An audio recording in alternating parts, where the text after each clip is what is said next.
Ladies and gentlemen, hello from the MLG studios here in New York City, and welcome back to the Winter Season Showdowns, where we're currently watching a best-of-5 between Rain and Flying to determine which one of these Korean Protoss players will get that spot at the Winter Championships in Dallas, Texas. Currently, Flying is actually up 1-0 against his opponent Rain, leading into game number 2.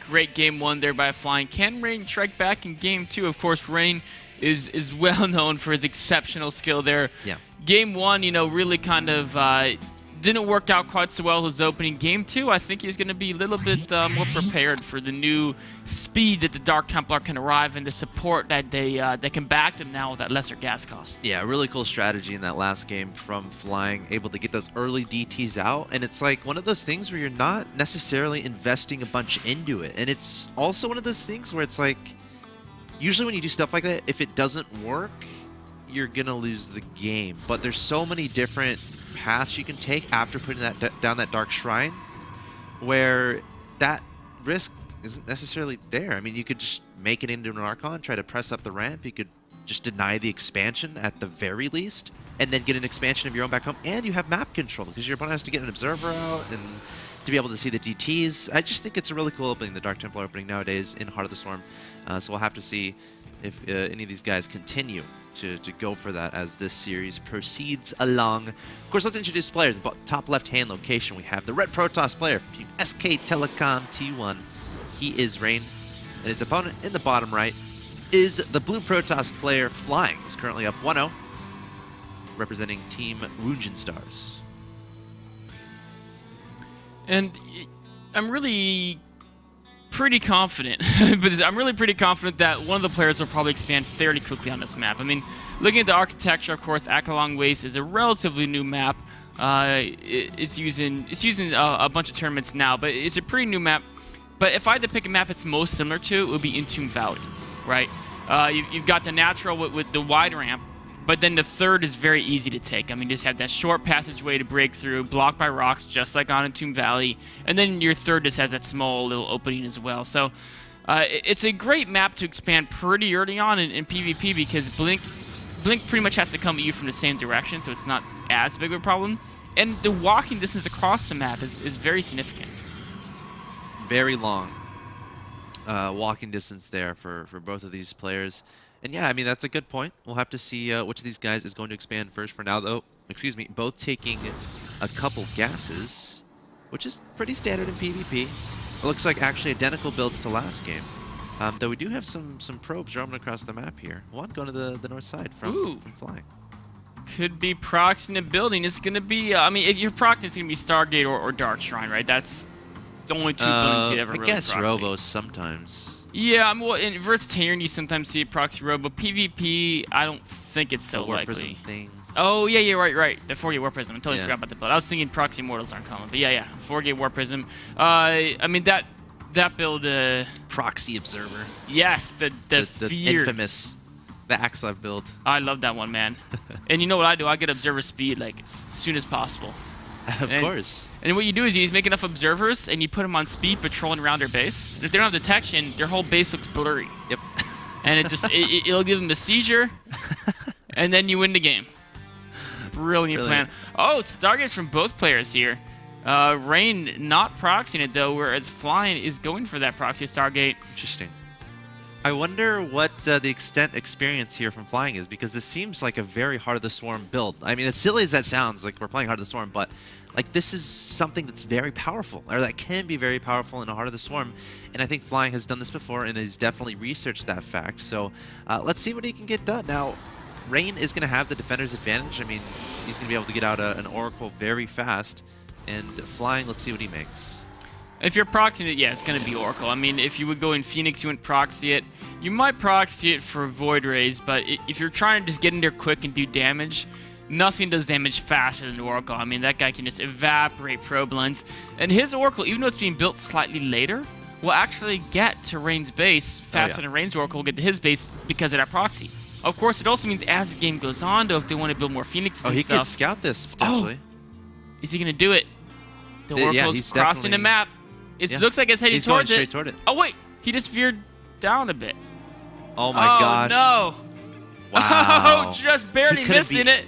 What is this? Okay, there's going to be an Oracle heading into Rain's base as we speak. There's nothing here to defend. Rain, his probes are going to have to start running, warping in 2 Stalkers right away, and now we can see the damage from that Oracle. Getting about 3 kills in about half a second, get a scurry out of there. Meanwhile, the Oracle from Rain heading to Flying's base, but he just scouted the Stargate, so he should know that this is happening. He should. He's ready. I mean, his units are there ready to parry any type of attack. He's actually quit making Stargate units, whereas Rain is going for the Phoenix, which I love both their decisions. I mean, in Stargate Mirror, Phoenix get air control, and then you're at a massive advantage. But Flying doesn't have the same options, because if he tries to start making Phoenix and his opponents in the ground forces, kills the pylon. In fact, that's Rain's trying to find it right now. His Phoenix is searching all over the area, but somehow it's perfectly... Gosh. He's scouting everywhere but that dark spot. He did a little zigzag pattern just to miss that Stargate. Oh, he's gonna he did find the Oracle though, the top right, and his second Phoenix will find that Stargate. So heads up play by Rain there, and I say this gives him a decisive advantage with his air control, and there's no answer to it until Blink can finish.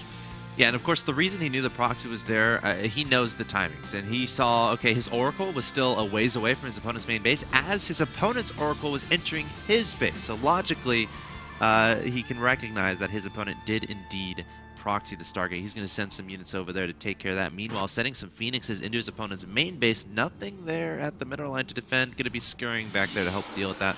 And the Phoenix is just going to back away. Just doing a mean little stare down at those probes and get it back out. Rain with the air control, Flying with a faster expansion though.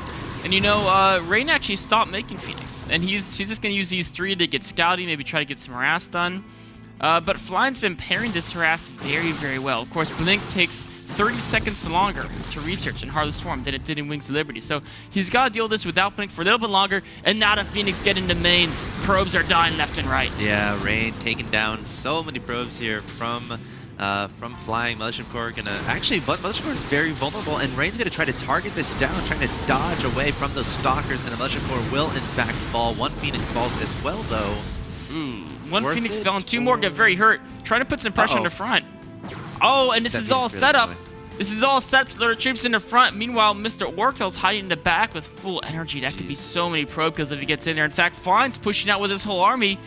Rain could jump in there, and there's nothing to defend. This is really cool play from Rain. He just has to make sure he can adequately hold this counter-aggression, because if Flying doesn't do damage with this push, Rain is going to have a significant advantage considering how many probes he's killed and the fact that his Nexus is about to complete. So at the same time, we have an Oracle running into the main, so we'll see if I can catch both this action. But there's the Photon Overcharge immediately onto that Nexus, and that Oracle's going to get out of there. 0 kills to his name. Oh, I think that was the same Photon Overcharge Mothership Core put on a while ago. It just went away now. So Rain not quite 100% confident with the timings of that. Now coming back, but the Stalkers are ready to defend it this time. Only getting 4 kills. Wow. A little bit fortunate there from Flying. I mean, imagine if Rain had come in there with his Oracle, you know, 10 seconds later than he did. I feel like a lot of probes would have died. 10 or so, yeah. It would have been much more effective. I think Rain still, I mean, that harass didn't go ideally, but he's still happy where he's at right now. I mean, he's got a lot of Immortals. His opponent's going Blink Stalkers. He just scouted his opponent's natural, saw no gases in a natural, whereas he's getting his 3rd and 4th gas, of the gas advantage. And also, he's seen the probe saturation level, so he's pretty confident that he's doing fine, economically speaking, as well. He also has an observer over his opponent's main army there, so Rain pretty much has every advantage possible to him at this moment in time. Up in supply, 88 to 79, going to try to do some aggression towards his opponent's front door. Flying has to have perfect force fields here to hold this off, I think. Indeed he does, but I think he might be okay. He does have a couple sentries here. Mothership Core just popped out, so that can help him defend as well. All right, looks like Flying still going to keep moving his units around here, trying to set up the concave as Rain is going to retreat back to his main base, continuing with the pro production and going into that Void Ray production as well. Of course, we know how good they are now. Well, we might get to have a little... We might get to see how good they are here in this PvP. Indeed, we might. For those of you who haven't really figured out all the exact changes, Void Rays have a faster attack rate, a faster base damage. So they got a 20% increase in attack rate, a 20% increase in default damage, or 25% increase in actually attack rate, and 25% increase in their base damage to armored per shot. And they also have an ability that gives them an additional like 60% increase in damage to armored. So if you add all those together, they're basically twice as strong against Stalkers as they used to be. It's absolutely brutal what they can do. The issue is, of course, getting them produced in significant numbers. But I mean, Raiden has the support there. He's got a couple Mortals to stop the Blinken. He's got some Zealots. He's got some Stalkers. He's got a lot of Immortals. Yes. I almost feel he maybe needs a few more. Exactly, Warping and Zealots. He's got to strictly Warping Zealots from here on out because he needs something to deal with his opponent's Zealots. Of course, the counter to Zealots in PvP is typically just Zealots. Unless you have like Colossi Tech going or Archons. But he doesn't have either of those, so he's got to rely on his own Zealot count. I think Flying saw that Void Ray there from Rain, so we'll have to see how he reacts. Charge is about halfway complete, going to try to get some cost-efficient trades here in the middle of the map before retreating back home. But look at this, Rain warping units across the map. As you said, nothing but Zealots. And Flying is going to have his hands full in dealing with this attack. He's down 135 to 112 in supply. Flying's getting charged, but it's only going to help him if his Zealot count is higher than his opponent's, which it isn't. There's prismatic alignment from the Void Rays. Rain pressing up here, throwing down the Time Morph, saying you cannot leave, Mr. Flying. We have Photon Overcharge going down onto the Nexus in the Immortals, powering through the Stalkers as they try to desperately blink away, but now the Zealots getting into the mix. The Void Rays still doing ridiculous amounts of damage from above, and Rain is just continuing to extend that supply advantage. He absolutely is. So many Immortals here. Probes have to come off the line. One of Flying's Immortals runs down to ramp just to get barraged down by Rain's superior numbers. And the Photon Overcharge is nice, but for this type of Immortal count, I don't know if it's going to quite cut it. Yeah, way too much here from Rain. Flying will not be able to handle it, and I think, yeah, he's definitely going to be out of this game. There's the GG from Flying, and Rain, after falling down in Game 1, saying, you know what, not so fast. I kind of want to go to Dallas to participate at the Winter Championships. He's going to even up the series 1-1. Very nice play there from Rain. It was. It's great. I mean, Rain striking back with just beautiful play there, and a lot of it started out with the fact that he was able to get map control for so long with his air units, by noticing the proxy location of Flying's, and then from there, appropriately countering his opponent's counter. His opponent was trying to scramble to get Blink up to deal with his air. But while he's doing that, he already was transitioning to Immortals, and just had a much stronger composition. Great play there from Rain, especially being able to identify the proxy, its location. Taking that out early was pretty huge for him as well. So that's going to conclude game number 2, guys. The series is currently tied 1-1 in this best of 5 to determine who goes to Dallas to participate in the Winter Championships. Coming up, it's going to be game 3 between Rain and Flying. Don't go anywhere.